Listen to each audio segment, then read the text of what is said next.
Well, hello everybody! Welcome back to G-Bear's Off-Grid Ways, a homestead in the desert. And we're going to have some fun today. I've got a couple of products that were sent to me, and we're going to review them. So let's get right to it. I'm going to put the camera into the tripod and free up my hands. And we're going to go right here for the first one. And this is what we got. The Eveage seedling tray or seed starting trays. And this comes with the booklet, of course.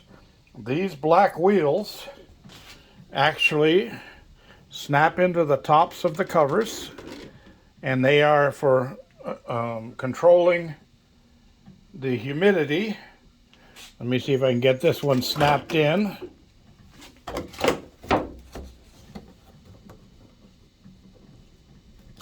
There we go. All snapped in. Now you can rotate it so the holes are open, and you can adjust it for how much humidity you want. So if you don't want very much at all, you open it all the way up. So for seed starting, I always start with high humidity. So I've got that one all set up. Now you get 7 of these setups, 7 on each of everything. So these are the drip trays, and this is the bottom of the box that holds the drip trays. So they go right into it like that. Okay, and then these covers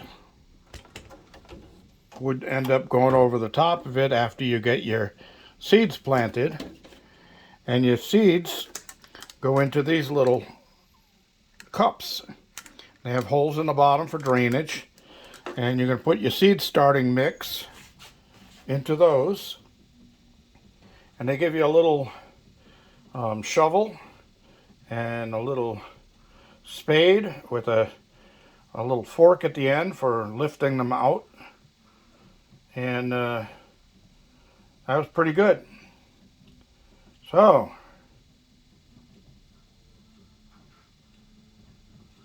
here we go. And let's see, I got all my little cups here ready to go. I'm sorry, I just got bothered by a couple of texts, even though I just told the person that I'm going to be shooting video. He just said sorry, and he sent to the wrong person.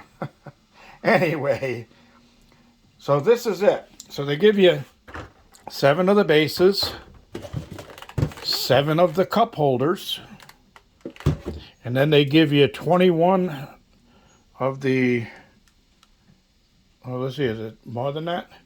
Well, there would be 12 per times 7, so that's what, 84. So you get 84 of these little seedling cups, and then you got your 7 tops, and then you get your booklet that explains everything. You got your 7 humidity controls. Then you got your little poker and your little shovel and your puller for lifting them out of the trays, and a little spade so you can get in there and cut around them and loosen them up. So anyway, what you're going to do is fill your little pots here with seed starting mix. And I did pick up some seed starting mix to make sure that I was ready to do this. But I'm not going to bore you with putting the seed starting mix all together and all of that. But I am going to talk to you about seed starting mix, because that's important in starting seeds. Okay, you want a good seed starting mix. Now, in the past, I have used garden soil and ran it through a sift and took down to 1/4 inch, all the pieces larger than 1/4 inch out of it, and then use the fine mix for seed starting. And it works okay. But You can go with this stuff. It's peat moss, and peat moss retains moisture and nutrients. But to make a good seed starting mix, you want to mix it with perlite. And perlite is this white stuff, as you can see, and you've seen that in the pots already.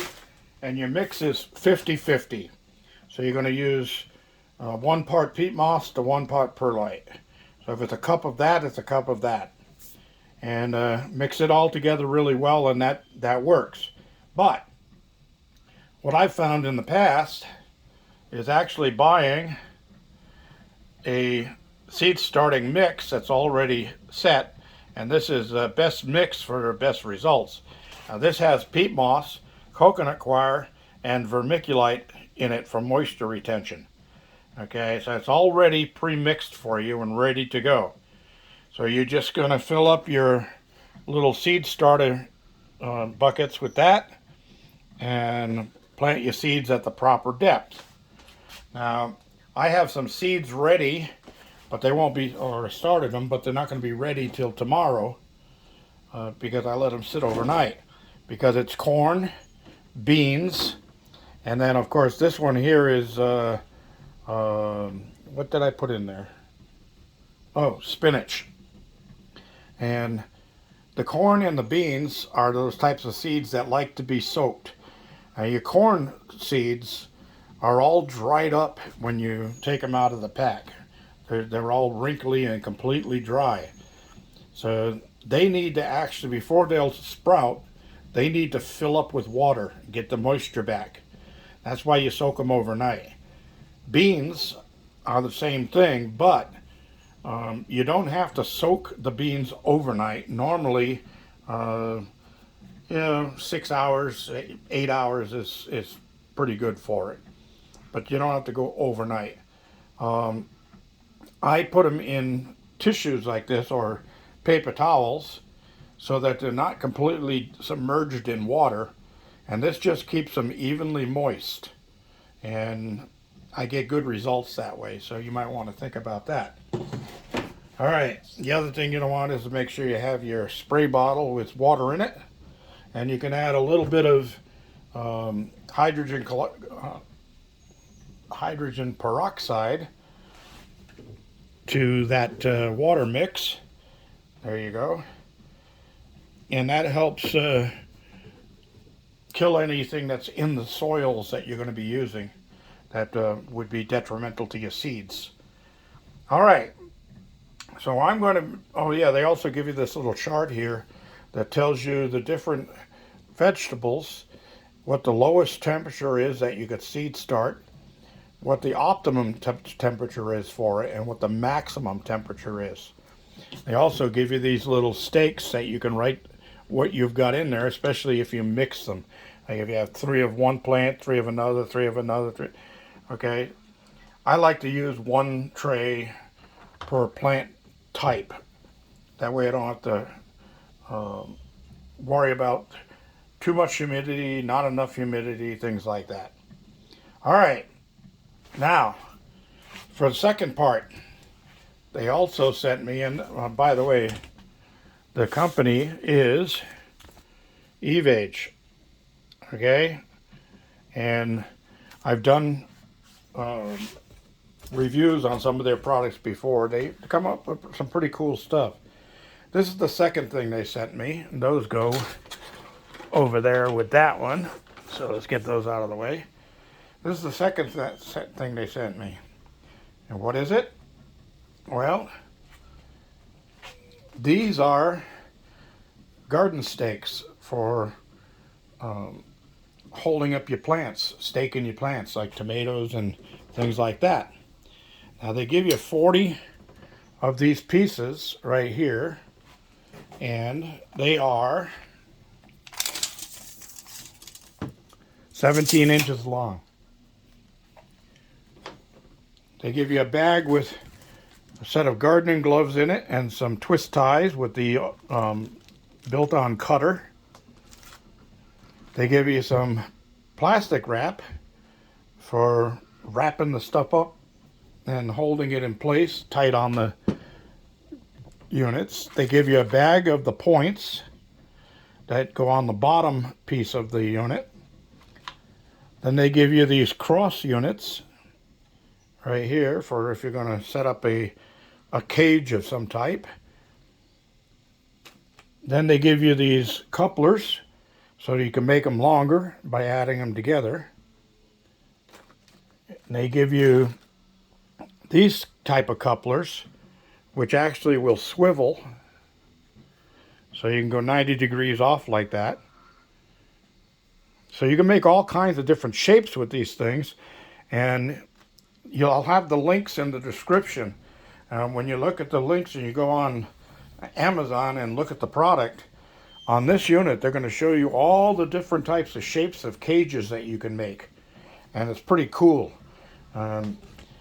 These, the last ones, the black ones here, these actually open up to either side like that, so you can set up like a swing set type unit, and then you have the top bar snapped into here running the whole length, and then you can tie up all your products in there to the top post, or you can add cross posts, or you could add lateral posts, so you can hold up different plants in different ways. Now, I'm going to be using these in the next couple of days because I've got my garden going already, and I've got stuff that needs to be supported. And the one thing that I do like, let me cut this open here and show you this.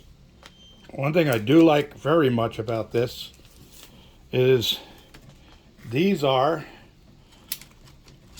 solid fiberglass. Okay, they're not hollow. So that makes them very strong. I mean, very strong.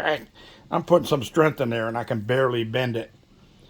So these will be really nice. They'll hold up a lot better. And for the bottom one, you would put a point on it so you could drive it into the ground. Just like that. All right. Now, if I was going to make a kind of a swing set type teepee, I could add one of these to the top here, add another leg coming out here, and then put something across the top, and then I could tie like a row of tomato plants, I could tie those up to the top bar. So pretty cool. These things are really nice, and I'll be showing them again in a follow-up video when I do get them out to the garden and get them working out there. In the meantime, down in the description below, I will put the links to where you can buy this stuff. And the nice thing about these, like I said, they're solid fiberglass. Now, I did buy some of the other green ones that they come like 6 foot tall, and they're hollow metal with a plastic coating on them, and they break real easy. And you'll see that when I go out and install some of these. I'll show you them where I actually had to take a piece of 1/2-inch PVC pipe and slide it over one of the tall 6 foot ones that broke on me just from the weight of plants being tied to it. So we'll get that all done. We'll get some of these things planted, and I'll show you all of that in a follow-up video.